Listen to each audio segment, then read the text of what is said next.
The really serious or impactful part is the citizen science that Hilde and Sunniva are doing. To document in a very firsthand way climate change, climate crisis. I'm going to let them talk about that. I do want to let them know that in their honor, I've designed a cocktail. It is uh, one part ice, one part ice, one part ice, 2 shots aquavit, and one part ice, and it's called Frozen Grannies. So when you come to visit, I'll make you both frozen grannies. So with that, I'm going to turn off my microphone and let you take over. Okay. That is absolutely priceless, Jeff. Thank you. And we really appreciate the patience around the rescheduling and the such. And you're right, we have been pretty busy, but it's all, as we try to even be mindful of where we go and how we get there, we've decided to show up for a couple of key things, including speaking at the United Nations at COP26, and then speaking at the Arctic Circle Assembly in Iceland. So we believe and believe very strongly that one person can make a huge impact in this world, and I think we're just sort of a testament to that. So I hope that everybody on the call today maybe sees themselves in what we're doing, because that's the whole point of what we're doing, is to kind of shine a light on the power, the potential of the passionate potential of each person out there. So Hilde, are you gonna? Yes. Yeah. So this is us. This is a picture we took at Bamsebu. We were there for 19 months, supposed to be there for 9, and then COVID hit. And as Jeff said, we have been the witnesses for what's happening up in the Arctic. I've been living here since 1995 and really seeing the changes. And that was one of the background for us wanting to go out here. I really wanted to be part of this fantastic environment, immersed by nature, and do an overwintering at the Trapper's Hut. And I met Sunniva back in 2016 and invited her. And what did you say, Sunniva, to that?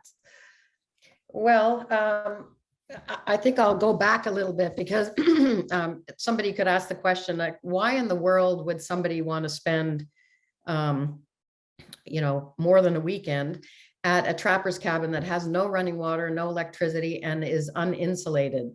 And that was Hilde's dream, to go and spend time in this trapper's cabin.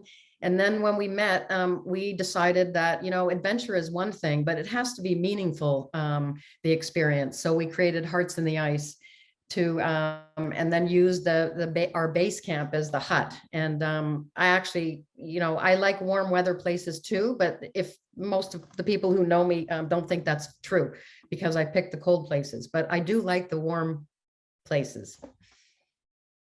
Yeah. So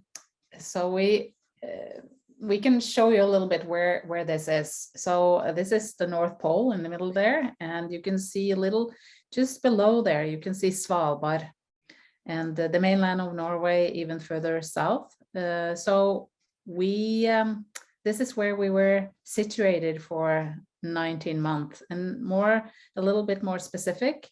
This is the island. The whole archipelago is called Svalbard, and the island we were living at or all the settlements is Spitsbergen. So we were in this little fjord down there, and experience. You can see Longyear being a little further up. So to get to our trapper's cabin is actually a real expedition. You can go on land, and then you have to pass 2 fjords, and they need to be like frozen, and you have to pass a couple of real edges or mountain edges.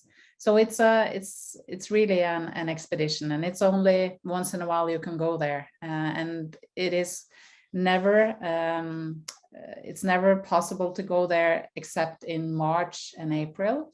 And we had a few visitors during our time, but we spent many months at a time without any visitors at all.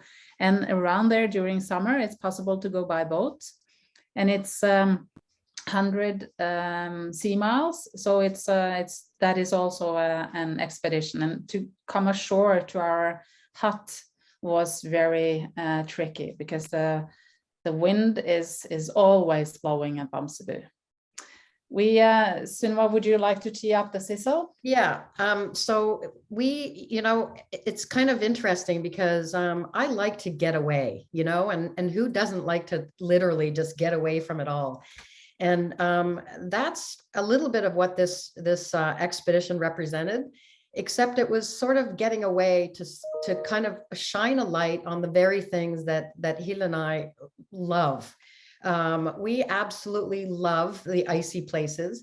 We love to sort of share these places and the wildlife, and just kind of the feeling that you get when you're completely connected to something. We were burning to sort of hold a candle up to the world and say that, you know what, it's melting up here, and we're in big trouble. What's happening up in the Arctic is going to happen in many places around the world.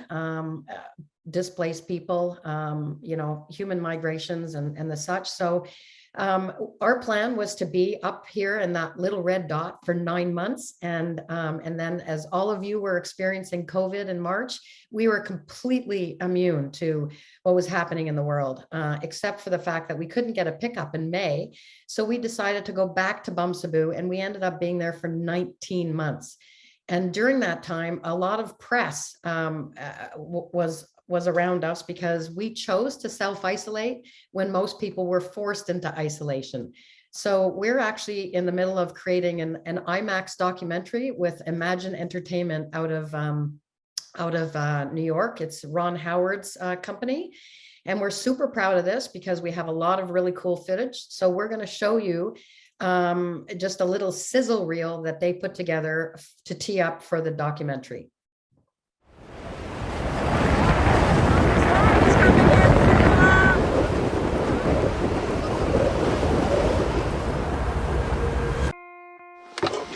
So the question is, what did we give up? What did we forfeit to come here? What didn't we give up? Our whole life.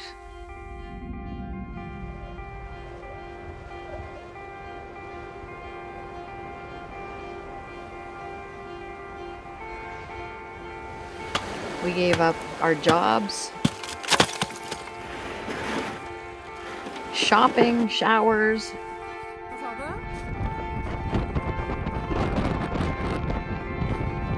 Our family and friends. Make a wish.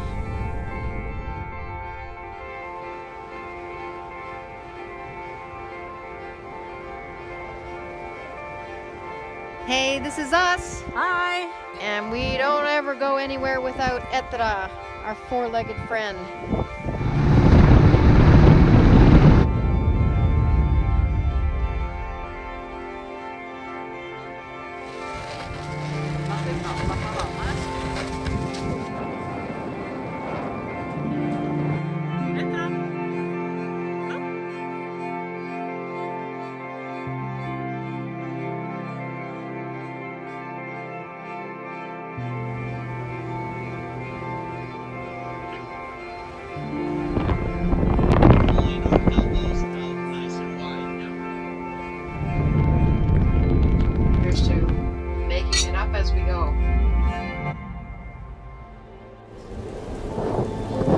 Da var vi inne i mørketida med bjørn rundt veggene, Sunniva.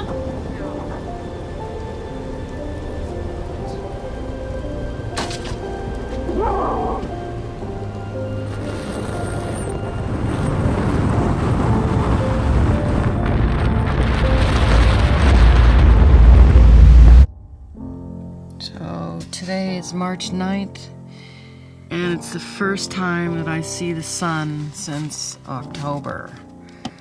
Oh, I have to open up the window.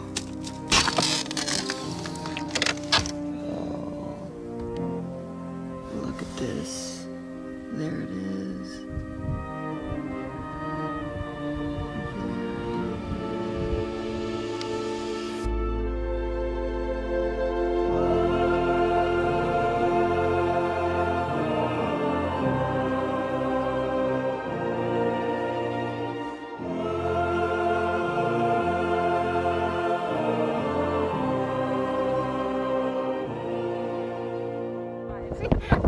We're out here on a lunch break.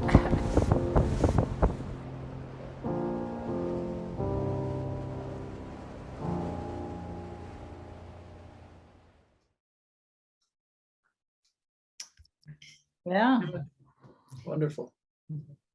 it's always, even to us, it's, I don't know, Sunniva, but I miss it so much. I should share that Imagine is so proud of the fact that we took so much footage. We have video and we have time-lapse photo of ice moving in and out in the aurora, and wow, just bearing witness to these absolutely incredible extremes that Mother Nature hurls at us was so humbling.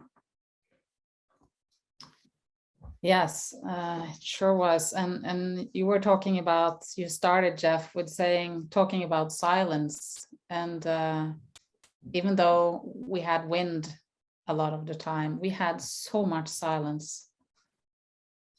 I mean, it was, you usually say, Sunniva, it was room for original thoughts. We didn't have any, I don't know, it was no buzzing from a phone, it was no TV, no radio, no nothing, just natural sounds and ourselves. It's like being in complete, perfect stillness, which is what we seek out in our daily lives. And we really did have the opportunity to have untethered thought and and really just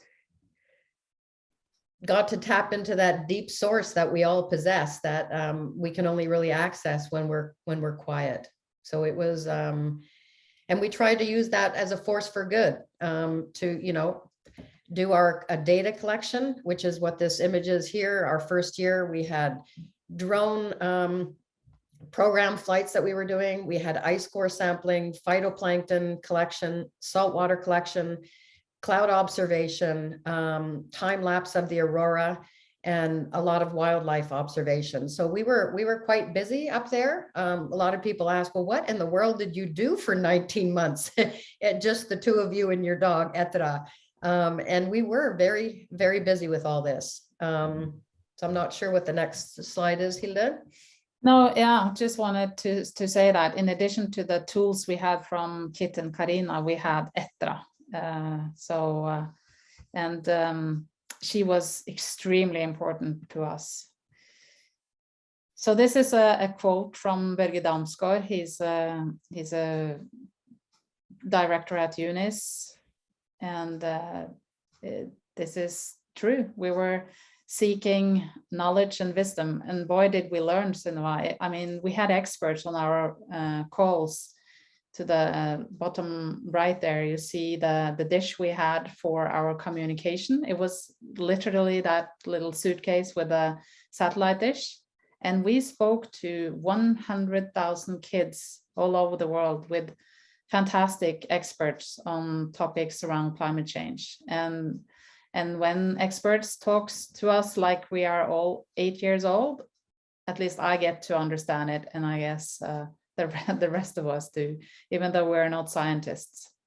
And as Sunniva said, we had a lot of stuff to do. We also had to really work hard every day to survive and to keep ourselves safe and have the heat that we needed, because we often woke up with a hut that was below zero, the temperature inside, and outside it could be 34 was the lowest we had during the first winter.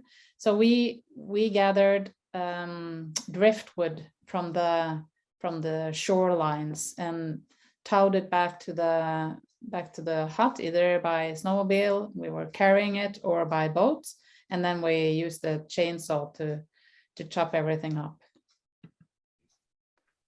And this is the hut. This is the dear little home that we had. It's 20 square meters, which is around 200 square feet.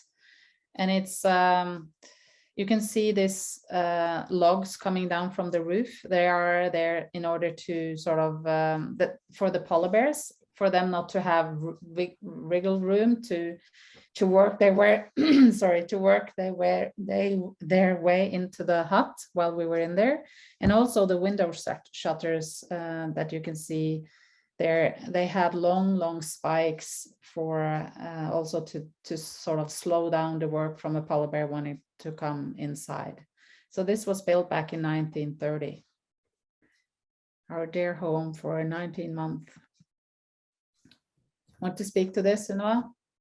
Yeah, so this is Bumsaboo is the name of the hut that we were staying in. And as we all know, our history is full of all sorts of forms of destruction and, really using up all our resources around the world. And this is an example of one of those times in our history. So this hut was built in 1930 and it was built for beluga hunting, and they decimated the population of the beluga up in the north. And if you go to Bumsaboo, as Kit has done and as 100 people on our send-off trip did, you would see 11 piles of these bones representative of that time. Obviously, it's illegal to do any whaling and the such now, but this is part of our past. And the best thing is, when we were there in September, in October, we were moving things between our cabin and a little storage hut that we had. And then all of a sudden, we hear that sound of a whale. And these beluga were 15 meters off the shore, maybe even closer to like 5 meters, which is 15 feet. And I'm not joking. This was, we both had our own little encounters, but they're the only cetacean that can actually, they have vertebrae in their neck, so they can actually turn their heads. And they're the only whale that can do that. And I'm not kidding. I felt like I had a really eye contact with one of the belugas, and we saw hundreds of them in the fjord. And it was just absolutely incredible to see this amazing comeback. And we know that the beluga species have come back into the Arctic en masse, but to have that experience, sort of coupled with the fact that there's bones littered on the beach, was just absolutely incredible. Yes, and we had other animals around us too. We had a lot of polar bears around us, and what you see there, the blue barrels, they were there to secure our food. So no polar bears during our stay ever came to any of those, and that's good, because that was Sunniva's coffee and my chocolate and Sunniva's Cheetos. It was also, of course, very. You can't give away all my secrets. It was also very important food there for our stay. We brought food for 9 months, and then we had to resupply for the next 3 and the next 7 after that. So, and you can also see our solar panel, and out of the picture here is also a windmill. So that was what we were using for our green and sustainable renewable energy. And Etra outside there. Do you want to speak to citizen science, Sunniva? I do. It's very interesting.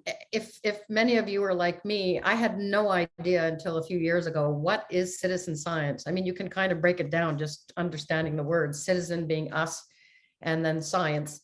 But it is a term. It's been around. Citizen science actually has the power to transform our understanding of the natural world. And citizens have been contributing to science for decades. And it became a program that was adopted by expedition cruise ships, because the scientists could not go to places that the ships could go and collect the data for such a long period of time. So a lot of ships in the Arctic and the Antarctic use citizen science programs to actually collect data for research projects, but they involve the guests in it. And I think it's a brilliant way to keep that light bulb shining and to engage people in a very transformative and curious way to help them understand the places that we travel to. So Hilde and I both have experiences doing this on expedition cruise ships. And when we started Hearts on the Ice, we just picked up the telephone and called people that we knew at Scripps, people that we knew at the Norwegian Polar Institute. And we said, we're going to be in one location for 9 months. Can we help you? Ice core samples, phytoplankton. They were ecstatic, actually. And so we bit off a big piece of the steak here by having 9 different projects that we were involved in. And we were a little bit nervous in the beginning about just all the equipment involved and all the protocol that we had to follow. If you could zip to the next slide, Hilde. One of the things that we did was photograph the aurora for NASA. And this is very important because there's a special type of aurora that happens up in the Arctic where we were called cusp aurora. And they have very few images of it. It's sort of like aurora that's in a line that happens midday. So this photo here, we're just replicating an authentic photo from Carl Stoddemet in, I think it was 1920. And the next slide will show all our partners that were involved in this. And we should share that this was a complete volunteer effort on our part. We were not paid to do this. We just wanted to bridge the gap between science and the general public and understanding what all these different puzzle pieces have to do with one another. So that's what we did with our storytelling. And the next one here, Hilde, you can. Yeah, so this was, we had 3 months of complete darkness. It was no difference between day and night. But when that's said, we had some fantastic shows. The Northern Light just poured down on us. It was like it was for us. And we had no artificial light or any disturbance at all. So we had this fantastic view of auroras. Every time it was a clear sky and the sun was active, we had the most beautiful experiences. And we often just lay down on our backs and just, and we were both so excited about that. And we were both screaming in joy and took pictures, and my fingers and my nose and I don't know what really had some bad or at least the coldness, really, we got some frostbites. But we also did a lot of stuff during summer. This is to the right there is what we did during summer with both phytoplankton. But we also did ice core sampling during winter. And we went out on the ice there and drilled some ice cores, and it was the lowest 3 centimeters that was most important for the scientist, because small larvae crawls up in small channels up in the ice. And they are, the sea ice is a lot more important to the food web in the ocean than at least I knew. And also the phytoplankton we were collecting during summer is the reason for 50% of the production of oxygen. So the ocean has so much to learn, and it's extremely important for us to protect. This is another ice core sampling, and you can see we have taken our snowmobile out there, and this is when it's starting to get light. It was a little less comfortable when it was all dark, and we could easily get a polar bear sneaking up behind us. But Etra, she was good. She barked. She had some really nasty encounters with polar bears, and after that she started to become a real polar bear. She really barked when it was around us. Sunniva, you want to speak to this? Yeah, and just maybe, I just think, we were closer to the lowest band of the aurora than we were to the town of Longyearbyen. The lowest band of the aurora, the green light, is 100 kilometers above the horizon, and Longyearbyen was 140 kilometers away. And I have to, I did a lot of writing during the polar night and throughout the stay, and just reflecting on how priceless it was to actually sit in the dark and and have all of these emotions emerge that, and parts of yourself emerge that you've never met before. And so while this is a picture of Indro Robotics, the drone that we were using, all these activities gave us a purpose for being there. But another part of our purpose was really to sit in that complete, perfect stillness and reflect on, we all have a purpose and we all have a reason for being here. But I think one of the feeling that emerged really powerfully was that we were actually contributing to our understanding of what's happening out there in the world, especially in the Arctic. And so while these projects were full of all sorts of tools and following protocol, it was a real gift for us to actually work with these scientists and sort of, pull apart what in the world, why would they study ice or phytoplankton, or what is a drone telling us? And here, this is with the British Columbia Institute of Technology, and we had these pre-programmed flights that we were doing around Bumsaboo and the ice and the fjord, and he created 3D images from our infrared drone images and our regular images to understand change over time. So drones are very powerful. And when I ran out of coffee, I told a friend of mine that I know that there's a drone out there that can actually deliver a cappuccino from Longyearbyen. Someday we'll have to try that. But if you could go to the next shot, Hilde.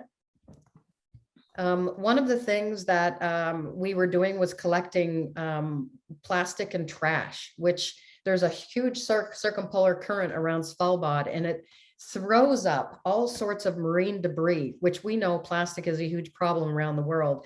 But it's amazing when you walk along the beach and you can see all this stuff either frozen in the tundra or just exposed like this.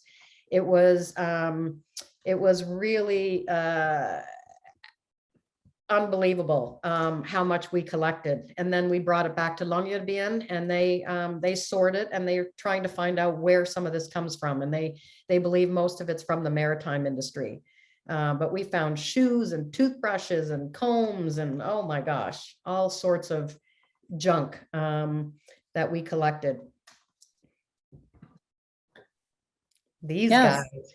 These guys, yes, these were our neighbors, and we we did some wildlife observations for Norwegian Polar Institute, and these are 2-year-old cubs, quite big, and their mom was close by, and they were very curious. And those, I mean, that age is probably those that we were most afraid of, because they can easily come too close and be really dangerous to us. We had 100 polar bear encounters and a little bit more than that, and a few of them were really on the top.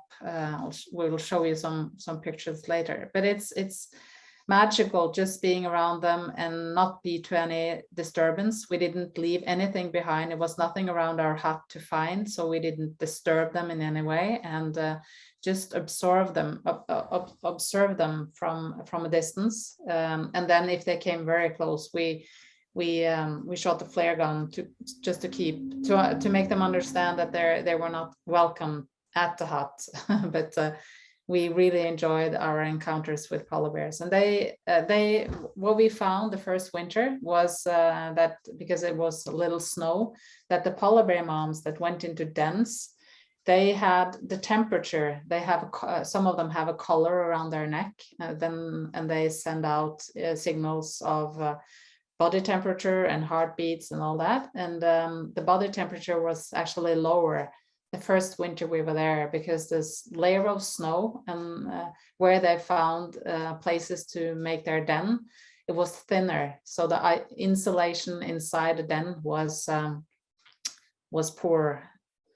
So that was interesting. This is close up. This is 70 centimeters away from our door. This polar bear was outside there, and this was the last week we were at the Bamselu, and in fact we had a little bit of dog food outside there, and And Etra was luckily inside, and she barked from the entrance, and we woke up. It was early morning, and this fellow, 550 kilos, was just right on our doorstep. But it's powerful. Wow, it's powerful. And you can see the footprint. They are huge. So this polar bear was measured by Norwegian Polar Institute a month before, so that it had a number on his back, and we could then understand who he were. He was born in 2000, so he's 22 years old this winter. Yeah, but this one had a special story. Would you like to tell that, Sunniva? Sure. Well, I just, you know, what would it feel like if you were face to face with a polar bear? That is an encounter that I will never forget. When I went outside to close our 4 little wooden shutters on the hut, and we closed those at night, went outside, and I just decided to turn on the floodlights. We had no electricity there, so it was all solar and wind powered, but we had floodlights on both ends of the hut, and turned the light on, and it scared a polar bear, came from around the corner to my right, stopped right in front of me, maybe 6 feet away, and then pushed off on its hind legs and went off. And it's, you know, they're out there. They were always around us. And it's both a very frightening thing because, you know, they'll kill you. And it's also a really amazing experience. So when COVID hit and the Norwegian Polar Institute could not fly, they usually go and fly and try to tag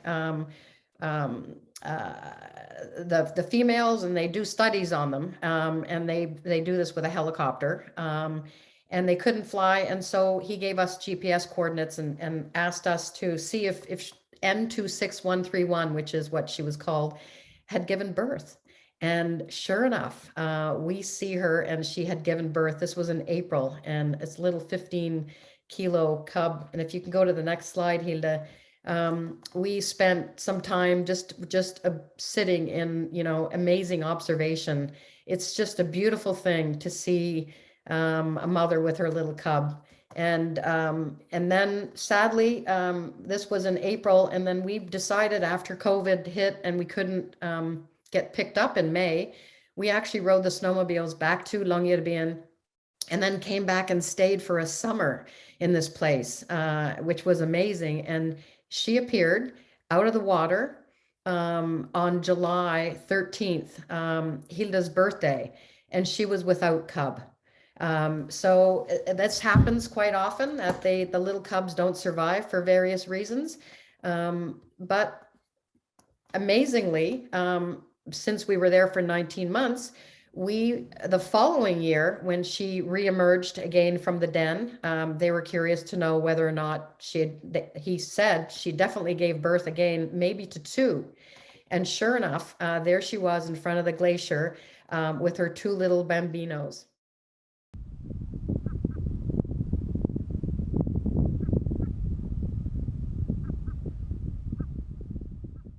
We spent an entire afternoon with our long lenses watching her feed off of a seal and have, you know, the 2 little cubs yanking on some tendon or something like that, a piece of meat, crawling all over her. And then at the end of the entire experience, she was so exhausted by all the feeding, all the food, and all the taunting from her 2 little kids.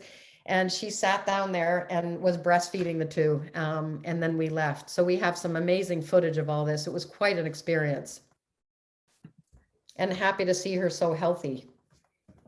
Yeah, so we were actually the 2 only, well, citizen scientists or scientists, where we were at least collecting data for the scientists, both in the first winter and the second winter. The second winter, they opened up a little bit for a little while, but the first winter, we were totally by ourselves in field. So, and we had we had twice, every month we had 2 calls with the kids. And this was some of our experts. We were so proud to have Dr. Jane Goodall on the call. And we also had we had Wade Davis, David Suzuki. We had some of the very famous Norwegian experts as well on climate change, like Kim Holmen. And it was a lot of fun, and the kids were so engaged. And the experts very often had problems answering the questions coming from the kids. And we were there just so far away, so remote, and we're speaking on the satellite phone. And the first winter we very often was cut out, and it was only the last winter we once in a while could go on a video for a couple of minutes. But it was thanks to the LEO low Earth orbiting satellites. Iridium had upgraded their system so that we had a faster download and upload speed, which was good. But this was our biggest stressor, was the communication piece, and it was our biggest joy. Yes, absolutely. Yeah, so this after a long winter, or before a long winter, we had these changes, these fantastic colors in the sky that really, it's so hard to describe. It's pastels in such delicate colors, and they are so beautiful. And the snow came in early the first winter, and then all of a sudden it's just pitch black, and we have to deal with the weather and the darkness and all the tasks that has to be done every single day. So some of the things that we did every day actually was to train. It was just enough room on the floor when we moved everything away for 2 yoga mats, and we used those for both rubber band training and yoga. So that was an important thing for us to keep healthy and sane and keep our routines actually. And Etra also, she wanted to join, so she took dog and she was relaxing on our mats. That never, I mean, every time we pulled out our mats, she just had to be there with us. She was the best. She was the best. Maybe you can just go to the next slide, Hilde. You know, it's interesting because this was absolutely an adventure for the both of us. And we had certain partners that helped support us with equipment and food and all sorts of things. And, you know, like any project, it's like the question is, well, how can what we're doing provide some meaning to people out there that, you know, most people might not get to Svalbard, to the Arctic. And so we worked really hard to try to share our love of this place, of these polar regions, and try to create story around change that's happening in our world, change in places where most of us might not travel. And so we, you know, when we came back from Bumsaboo after 19 months, we looked at our strategy and looked at who we are and what we're doing and what is the relevance. And we found that, if you can go to the next slide, that one thing that that Hearts in the Ice represents as a very powerful tool out there to mobilize people is sort of number 17, partnerships for the goals.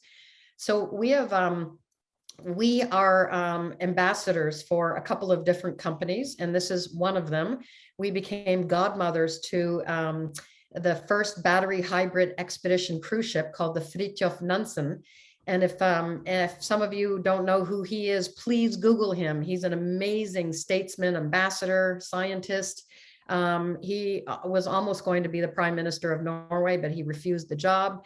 But he was an absolutely incredible man. And so to be asked by the CEO of this company if we would be godmothers was a real testament to the fact that, you know what, it's individuals in the world that are going to really drive change as it relates to any crisis out there. We can't rely on government to do the job for us. So we are aligning with companies that we feel share our values so that we can help people understand that there are incredible solutions out there to create change, to scale down the greenhouse gases, protect the sea ice, use alternative energy, and encourage all of us to live a more mindful lifestyle. We can't keep taking. And so this is something that we're going to continue to do. That's one company. And we have a couple of others that we're aligning with. And we're going to continue to get out there and speak at the UN and other places. We did really quit our full-time jobs. Maybe not a smart thing when you're 60, but we did. And we feel like we are far more powerful as two neutral people. We're not scientists. We're just two people who care, and I think that, I don't know, it feels like the most important work in my entire life to be doing this very thing. Yeah. As you said, Sunniva, what we are trying to do is to protect what we love. And the natural world is, the temperature change that are up in the Arctic is really, it's really so scary. And if the cryosphere, if all the white areas on the poles are disappearing, it's not only devastating for the biodiversity as we know, it's the whole existence of all of us. So this is really urgent. And what we were trying to do was telling the story from where we were.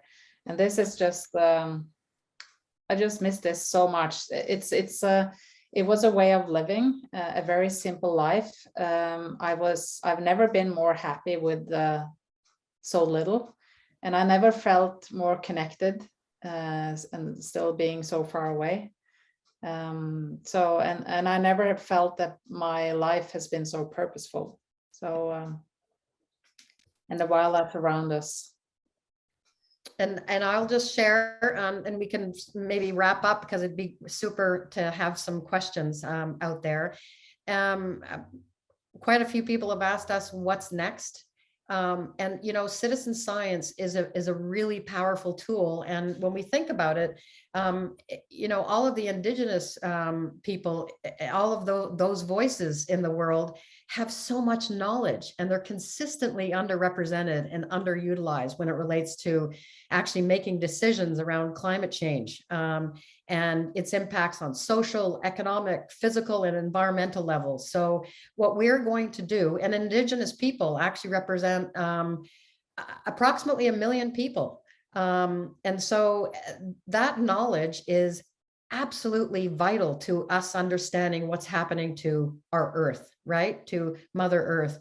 So we're going to start a project in Arctic Canada, whereby we will train the local community on the citizen science data collection, and we'll have them do it. We'll have them collect all the data following the protocol, and then we will sit in conversation with them to understand their challenges and the impacts that they've had around a changing climate and diminishing ice.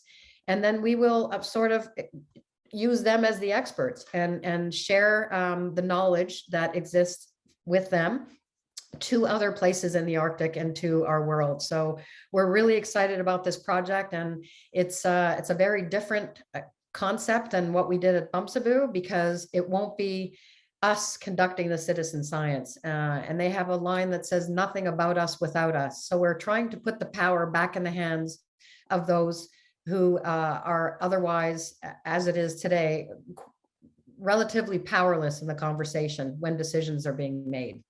So that will happen in 2023, likely. Yes, so that was to share some of our imageries around us at Bumsaboo, and this is the book that just came out right before Christmas. Shop till you drop. And it's and it's our website, and we also have some jewelries that are made out of glass and recyclable, and So for those of you who aren't following us, please do. And heartsintheice.com. And the book is available on Amazon right now too. So I would say the book is a really good read. Oh, thank you. It's beautifully written, and it's really worth the read. So I would urge you to go get it, not just to support the Hearts in the Ice book, because it's a very good read. Thanks, Kit. Well, thank you both so much. And I did want to recognize my friend Kathleen came in from Germany partway through. So welcome, Kathleen. So Germany is well represented here in this meeting, almost about equal with Boulder. So anyway, thank you so much for such a wonderful presentation. I know I've got a handful of questions, but I'll go last. Maybe we'll get Hilde back on screen there. So let's spend a little bit of time. We've got another half hour if we want to use that much time. I can't imagine that there aren't questions among this group. And so please, if if there's something you want to ask or comment, we don't need to use the electronic hand. I can see you all, and go ahead and wave and unmute yourself and go ahead. You can ask anything. Anything, what we ate or how we lived. Fight. Did we fight? Matt, well, Matt, maybe Yeah. we'll get back to that. Matt, go ahead. Yeah. Thanks. Thanks everyone for being so zen and delaying your questions, because I did have one follow on from one of our previous conversations, Sunniva and Hilde. It was mentioned that before this experience, there was a little bit of a creeping sense of climate despair, maybe for one or for both of you. And this powerful description of the stillness and the darkness that you plunged into, which I'm hearing in this context a little differently, because I'm thinking about Zen, meditation, the stillness that precedes wisdom. And I'm curious how your relationship with that developed over the 19 months. Was it just obliterated by the beauty? I mean, it must have subsided and arisen at different times. And how did you develop in relationship with that possible despair from before? Shall I start, Sunniva? Sure. Well, I had this, I was very worried for many years up here in Longyearbyen, Svalbard, because I saw that the temperature was rising. We had less sea ice. We had more rain during winter, more ice on land. It was difficult for the reindeers to find food. When I came here back in 1995, the scientists tried to grow grass. They had small squares around everywhere where they're really trying to get the seeds to grow. And now the whole island is just completely green. So it's, and that the ocean all of a sudden had different species that never been here before. We had more snow coming down, more precipitation, and the winter back in 2015, we had this huge avalanche among the houses here in the settlement of Longyearbyen, and 12 of my neighbor houses were just crushed by the avalanche, and 17 people were buried inside their houses. And I was very involved. Me and my husband, and that was so scary. Two people, this 2-year-old girl died, and it's hard to describe. It's just all the power of the nature that I really loved so much was out of control. It was scary, and I really wanted to understand and know more about it, and also try to I don't know, I just wanted to make a contribution. I didn't have any idea what that was until I met Sunniva the year after, and she had some of the same experiences from the Antarctic. And we decided to create Hearts in the Ice. And at first, it wasn't very clear for us either how this was going to look like, except that we both had experience from citizen science on board our explorer ships, and but it just and all the experience we had and everything we learned, to me it was just a statement how devastating this changes already has been, and how urgent it is, and also how much we are able to participate, and how powerful we are as one or two. Yeah. I'll just add a quick comment, and I find the question very interesting, actually. And no one's ever asked us this, so thank you. Despair, to me, when I think of the word and I feel the word, it makes me feel powerless, like despair. And I think that's really the place that Hilde and I were in pre-project, was hanging around a lot of very smart scientists studying change, and seeing all these silos of the research being done, and understanding that all of those little silos are actually kind of connected.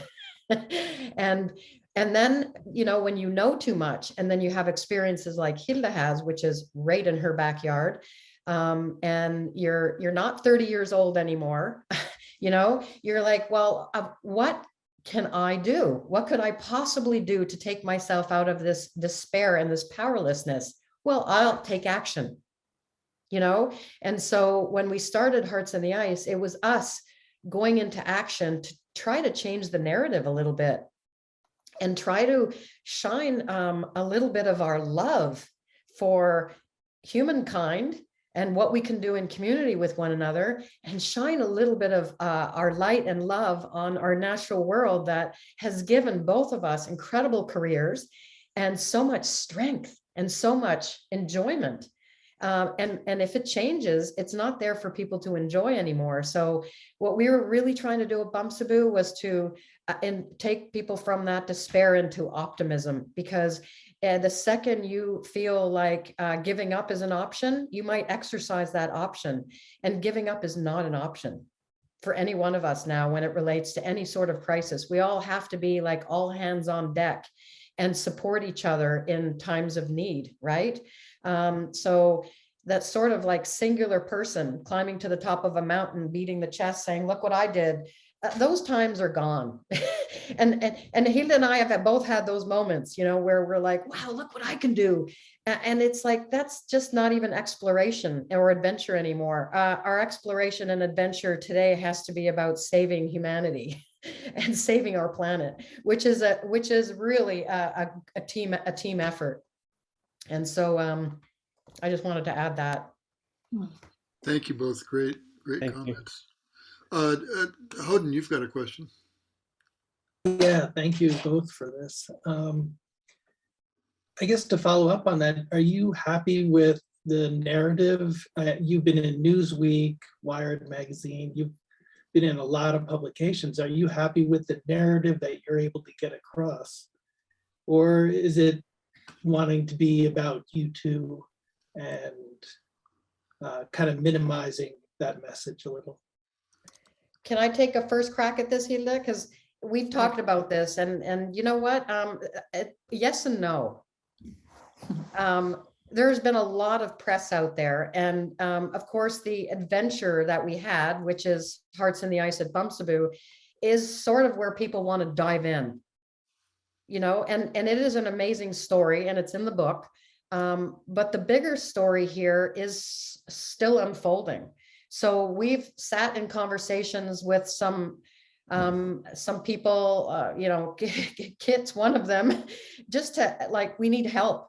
Because we have a vehicle to share our voice and our values and what we care about, and sort of inspire active engagement. And we feel like we want to change the narrative a little bit to focus less on maybe the adventure that was, and what we're continuing to do and why. You know, so we're continuing to work on that. Yeah, and also highlight maybe the platform that we all of a sudden, this became so much more I mean, so much bigger than us. I mean, the first, I mean, even before we left Longyearbyen, it was becoming a huge platform for dialogue around climate change. And we have seen the female community, the communities that has supported us has been so powerful and so inspirational. So that was a great gift being part of this. And I think us sort of being neutral and being out there and telling the story and our feelings around what was happening, and also maybe be some sort of role models for younger girls out there that wanted to follow their dreams.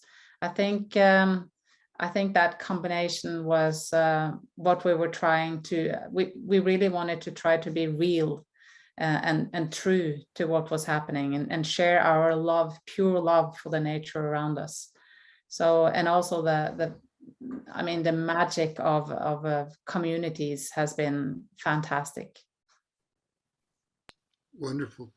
Thank you. Great answers. Thank you. My friend Kathleen, hi. Hi, everyone. Greetings Hi. from Germany. So Hi. I'm so sorry that I missed the first half hour, so I'm not even sure if I got the main part, but what I saw was so touching and inspiring indeed. So my question fits well here after Hilde, you just mentioned this aspect of women role models, because I remember well the quote that you had on the one slide. Once I don't remember it. Woman's mind, mind Once stretched by a new idea, never regains its. Shrink to its to the dimension of before. So I wanted to ask, indeed, how do you?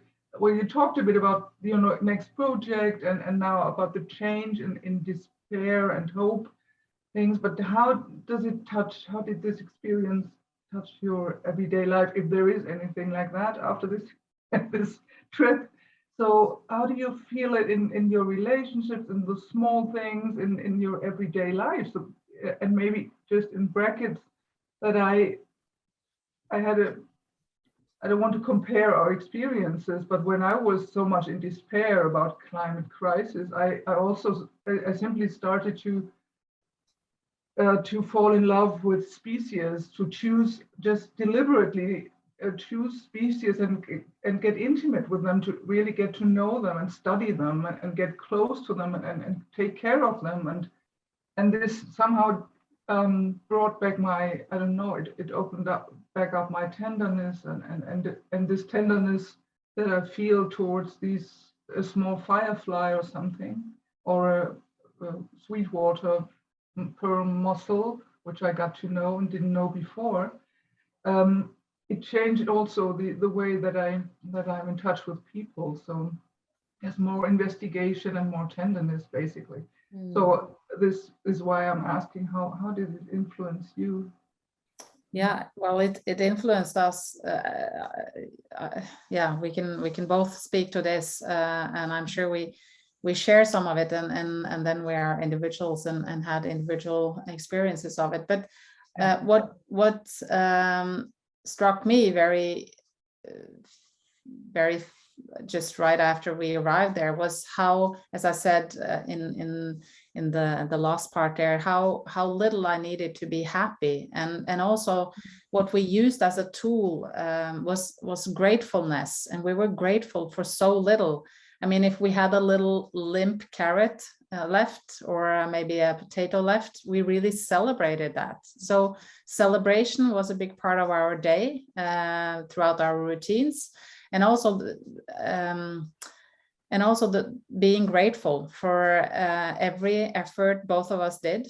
We thanked each other many times during the day for everything we did. I mean, I thanked Sunniva for a great dinner, or for picking up water, and she thanked me for stuff that I did. We chopped a lot of wood every day. And so it was, I think that is something that I really brought back.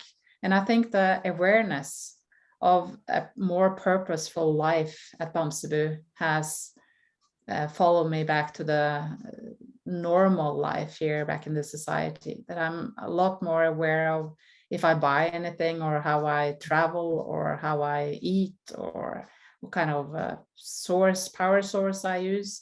It has really gone into my core. But I think also the seek of the silence, that I try to find myself in silent places once in a while, turn off the mobile phone maybe. That's also something that I'm taking with me back home. You, Sunniva? I just, I'm thinking about this book that I read years ago, a little red book by Wendell Berry called What Are People For? And he talks about all the different revolutions that we've been through, and how slowly we've gotten to a place where we're kind of not needed anymore to actively participate in society, because so much is automated, right? And so there was would you call Arne O. Holm a historian, Hilde? Yeah, journalist and historian. Journalist? Yeah. So this man wrote an incredible piece about us and said that for us to leave this world and go into the world of Bamsabu was far harder for us today than it would have been for people in 1940, 1950. And so we thought about that a lot. And the reason I quoted the book is because our existence at Bamsabu was everything that Hilde said. It's like there was deep meaning in every single activity and every single form of eye contact with each other. It's like we saw each other in times of deep, darkness, and in times of incredible joy. We also uncovered and peeled back layers of ourselves to kind of meet part of my personality that that in this world she doesn't show up, because it's not quiet enough, it's not dark enough, it's not, I didn't have any stimulation. So it's really interesting to be in a place where you give yourself the full embrace for all the different shades of your personality. And then coming back here, how easy it is to hide, how easy it is to sort of like only show up a certain way, because, there's so much distraction around and we have to move fast and do things. So when I was actually, I think I was sort of depressed coming back, and a couple of people think that we had PTSD. Like it was a pretty big experience to go from there and come back here. And I remember being here, and I'm on Vancouver Island, and I love my life here, and I love my family and my friends, but I just couldn't. I had like a small short wick of being able to sit in a room with a lot of noise. And so I just wanted to go somewhere and be quiet. And I started to withdraw quite a bit, because a lot of the conversation felt like it was just taking up a lot of space in the room and noise. And I hope this is making sense. And I recently went down to the Antarctic, and I got my giddy up back. I got the little extra step, bounce in my step back. And I asked myself, well, why is that? Like, what happened? I mean, who have I become now? And I realized that actually being in nature and surrounded by wildlife is like, that gives me joy. I don't like to be around buildings and roads, and so the natural world, being 19 months of full immersion in that, was a very profound experience. And how I'll seek that out. I will, that's my happy place, if that makes any sense. So it was I think I'm personally still transitioning back into this world of light switches and access to everything I need, because I don't want to need everything. I don't need everything, but there's so much to tell me that I need everything, if you know what I mean. So I've really pared down. I'm very careful with my choices. I'm careful who I spend time with, and I'm careful what I say yes to. And I'm really grateful, Jeff, that you reached out to us for, sitting in space with all of you. I really appreciate it. Yes, I'm also grateful to Jeff. Thank you for reaching out, and thank you for your rich answers and for this magnificent bearing witness act in some multiple dimensions. Thank you. Thank you. And Sunniva and Hilde, the good news is when you come visit, as you know, Hilde, you've been here before, there's lots of space outdoors. You can sleep outside. It's funny because my friends, when I come to visit, they say, I have a shed and you're welcome to sleep in that if you feel more comfortable. That's perfect. We have a few more minutes, everybody. I'm enjoying. You're so good.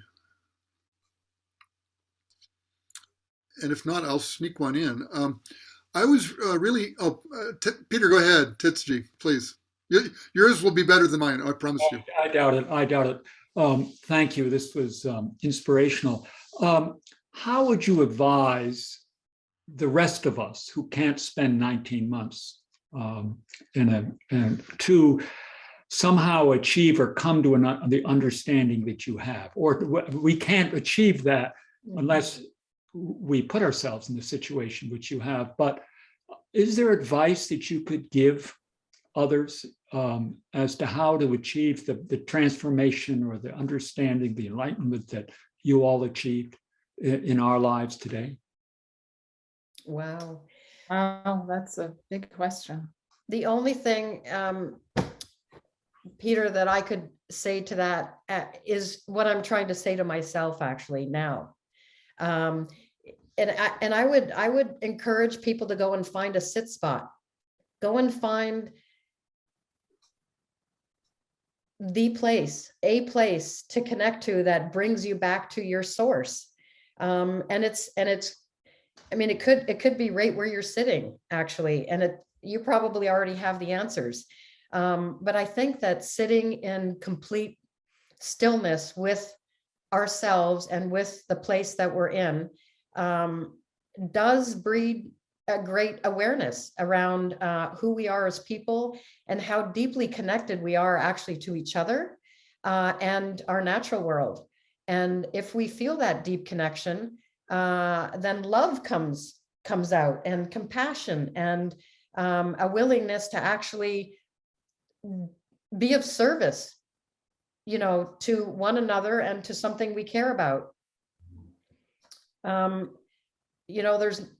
It's very interesting.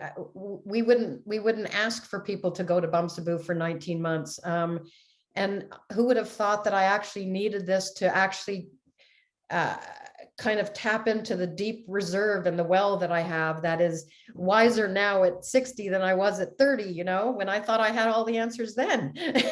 And it's sort of like it's an incredible evolution of who we are as people, and staying curious, and being open to not thinking we have all the answers. I think that is so important. I used to think that growing up meant that I would at some point reach a time in my life when I had all the answers. I knew it all. And it's like, wrong, big X on that one.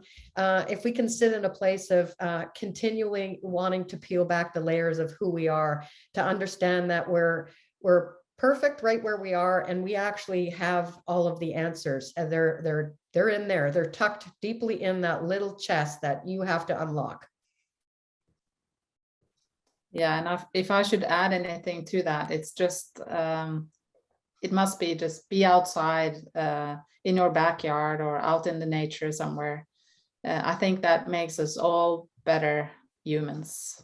And if you get to love anything in the nature, you would like to, we protect what we love. So and yeah, I think I'll leave it for that. Thank you. Great answers, both. And you have the perfect audience for those answers too. So, anybody else? We probably have time for another question or comment. Don't I be want to hear one of Jeff's questions. I want to hear yours, Jeff, too. Well, mine is, I have one that's a little more specific, and I love these broader questions that are really about the personal transformation or the feeling of it all. But I have kind of a detailed question that it intrigued me, and I didn't expect this to come up.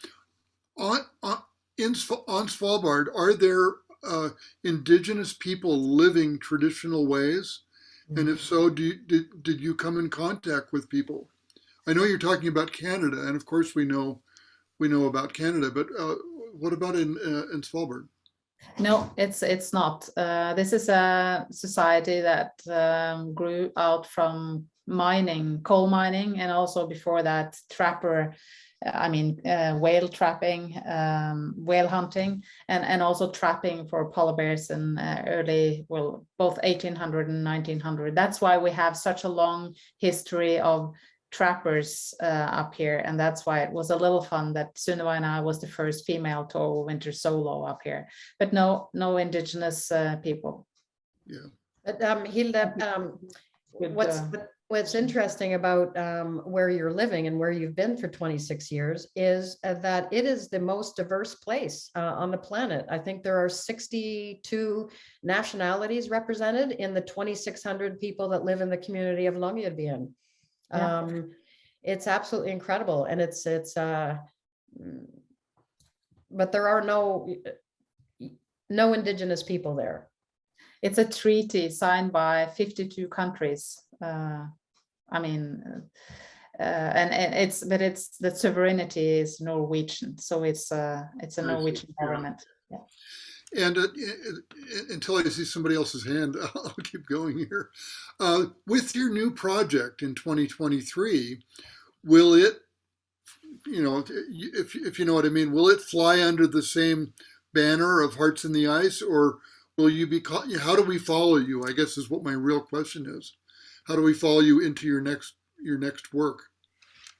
Well, we have this most amazing website designer who is revamping our website right now, and on there we will have Arctic Canada reflected. And so just make sure to have on your little bookmark heartsintheice.com, and people can follow us that way and sign up for a newsletter, and so it will be under the banner of Hearts in the Ice. And we're hoping to create an app, Hearts in the Ice app, that we will actually give to the locals in Cambridge Bay, that they can populate with all the information that their wisdom, and then all the data they're collecting for the scientists. So wonderful. We also have to add, Sunniva, since we have Matt here. Matt and Amy is helping us with the platform. That's so fun. That's so much fun. It's called Wonderment. And Matt, maybe you will speak a word or two about that. I'm too timid and I don't want to curse it, but if we are so lucky as to be able to support on the youth engagement side in particular is what we do. I was already excited, but you can tell how squarely your message hits with this audience, and how much we feel that. And I'm 10 times as excited now to hopefully be in collaboration. So to be continued. Wonderful. Thank you for that. And I'm going to sneak in one more, and this is really also perhaps to help empower us as we go forward. You are contributing, data for 19 months to legitimate, global, recognized scientific organizations. I'm not a scientist. There may be some scientists here, but for regular people like myself, let's say, to really stay abreast of what's going on with climate change and climate. I prefer climate crisis because we are in crisis. The volume of periodicals, books, speakers, all of that is overwhelming. It's overwhelming. There are a few people I listen to very consistently. Paul Hawken is one, Bill McKibben is one. But do you have any recommendations for the regular people among us, the non-scientists, for a way, maybe it's a magazine, or maybe it's a particular podcast, or it's a website or a blog or something, for us to stay abreast of what's going on, devoid of political commentary and denial, which there's plenty of denial out there to go around. Oh, yeah. It's interesting because we have in the back of our book quite a few resources too. But I have a whole host of different tabs that I'm following, including like the IPCC report that just came out, Right. and trying to stay in touch with different high level reports that come out that have, abstracts are really difficult to read, right? When you have, somebody doing a deep dive in some research subject. I like to follow Seth Klein, who's actually here in BC, and Naomi Klein's brother. He's going to be our speaker next month. He's written several books, and Good. he's very tied into the David Suzuki Foundation, which I also really appreciate reading and listening to. And that Cristiana Figueres, who was the former, she was the one who penned the Paris Agreement. And I really like to follow her too. And I can't remember the name of her book. But she has a podcast and a blog. And the same with, Dr. If you Jane. look up Stubborn Optimism, you'll find Christiana. That's it. Thank you. Stubborn Optimism. So I really, really enjoy her podcasts and what she has to say and how she says it. Bright, amazing woman. I'd love to meet her. And then also Dr. Jane Goodall. She has a lot of very interesting people and things to say, and she's a powerhouse. So I like people who can just speak the truth. I don't, It could also, it could also be organizations, even, like fighters like Greenpeace or other organizations. And there are also quite a few good movies that can enlighten all of us, like Kiss the Ground, or what's all of these movies we've seen lately, Sunniva. It's Hearts in the Ice. No, I'm just kidding. Arctic Women. I'm just kidding. it's Cowspiracy, it is Seaspiracy, it is all the movies with Dr. Sunniva, vad heter han vi ska ha med som expert i juni? This English David Attenborough. This, of course, yeah. He has, I'm sure you have seen a lot of them, but some of them are really, really, really good, and I encourage all of you to see them. Wonderful, thank you.